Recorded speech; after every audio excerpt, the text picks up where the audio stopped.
तो जैसे आप भोजन पा लेते हैं तो किसी दूसरे से गारंटी थोड़ी लेनी होती कि हम छक गए हैं क्या, आप जरा बताना हम छक गए हैं क्या। नहीं, अपने हृदय में आ जाता है कि अब मैं तृप्त हो गया। ऐसे ही अपने हृदय में आ जाता है कि मेरा काम हो गया, अब मेरा जन्म नहीं होगा। ये हृदय में आ जाता है, अपने आप अनुभव में आ जाता है। जब स्वरूप बोध होता है तो किसी और से सलाह थोड़ी लेनी होती है, वो अपने आप अनुभव में आ जाता है। हाँ, यदि गुरुदेव का वर्ण नहीं किया है तो फिर आपको किसी न किसी गुरु से प्रमाणित करवाना पड़ेगा। अगर गुरुदेव का वर्ण किया है तो वही मंत्र, वही नाम, वही गुरु शरणागति आपको अंदर से पुष्ट कर देगी कि आपका काम हो गया है। विषय चिंतन करता हुआ मन विषय आसक्ति को प्राप्त होता है। विषय आसक्ति को प्राप्त हुआ मन बार बार जन्म मरण और नरक को प्राप्त होता है। बस ये विषय चिंतन हटाना ही प्रमुख कर्तव्य साधना का है। बार बार मन को विषयों से हटा करके प्रभु के नाम में लगाओ, प्रभु के रूप में लगाओ, प्रभु की लीला में लगाओ। जहां भगवान प्रकट होते हैं वहां परमानंद की बाढ़ आती है। पर ये ध्यान रखें, गुलाब का फूल कांटों में खिलता है, उसकी सुगंध लेनी, फूल लेना है तो कांटों से बचाकर। ऐसे ही जब आप भगवत चिंतन के लिए चलेंगे तो आपका चिंतन चुराने के लिए माया विविध नाटक करेगी, कांटे फैलाएगी। कोई तुम्हारी निंदा करेगा, कोई अपमान करेगा, कोई उपहास करेगा, तुम्हारी अव्यवस्था हो सकती है, तुम्हारी परिस्थिति बहुत भयावह हो सकती है। इन परिस्थितियों में भी भगवत चिंतन का तार ना टूटने पावे तो आगे गुलाब का फूल है। जैसे कांटे से बचाकर गुलाब का फूल लेते हैं और भगवद अर्पित करके सौरभ का सुख लेते हैं, ऐसे ही भगवान के प्रेमानंद का अनुभव करने के लिए संसार के कांटों से बचना होगा।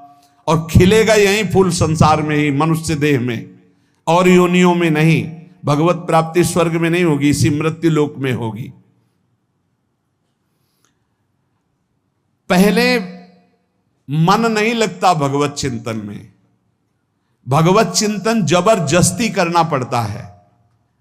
भगवत चिंतन जे ही प्रारंभ करोगे ते ही बहुत बाढ़ आ जाएगी पाप चिंतन की।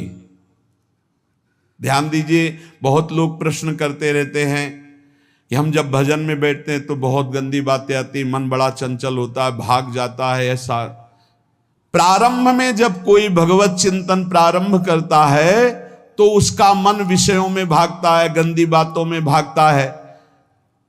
अब लोग कहते पहले तो हमारा चिंतन बढ़िया होता था, अब चिंतन नहीं होता। तो कोई सिद्ध पुरुष थोड़ी हो गए, तुम्हें जबरदस्ती चिंतन करना होगा। जगत के प्राणी में जहां मन जाए तो इसमें भी भगवान, पदार्थ में मन जाए तो उसमें भी भगवान। जहां जहां मन जाए वहां वहां भगवान देखो, या मन को हटाकर नाम मंत्र में लगाओ। ऐसे भगवत स्मृति जागृत की जाती, बार बार प्रयास करना होता है। कई लोग ये प्रश्न करते हैं कि हमसे बड़े पाप हो गए तो क्या हमें भगवान की प्राप्ति हो जाएगी? तो यहां कह रहे हैं भगवान किसी के पूर्व जीवन को नहीं देखते हैं, वर्तमान के भजन को देखते हैं। पकड़ो इस बात को।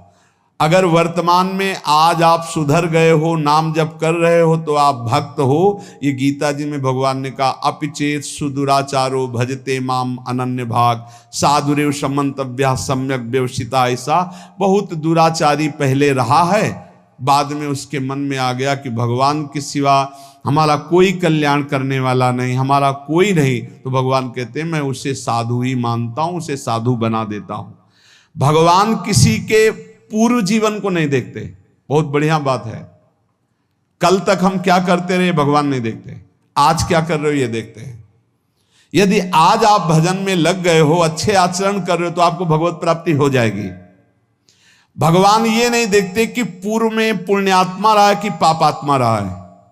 भगवान वर्तमान में देखते कि मेरा भजन कर रहा है, बस इसी से कल्याण कर देते हैं। पकड़ो इस बात को तो कभी प्रश्न नहीं उठेगा कि क्या हमको भी भगवत प्राप्ति हो सकती है क्या। हमारा मन यदि श्री भगवान को चाहने लगे तो श्री भगवान हमारे मन में ही आकर बस जाएंगे। भगवान की रूप माधुरी में मन डूबने लगेगा।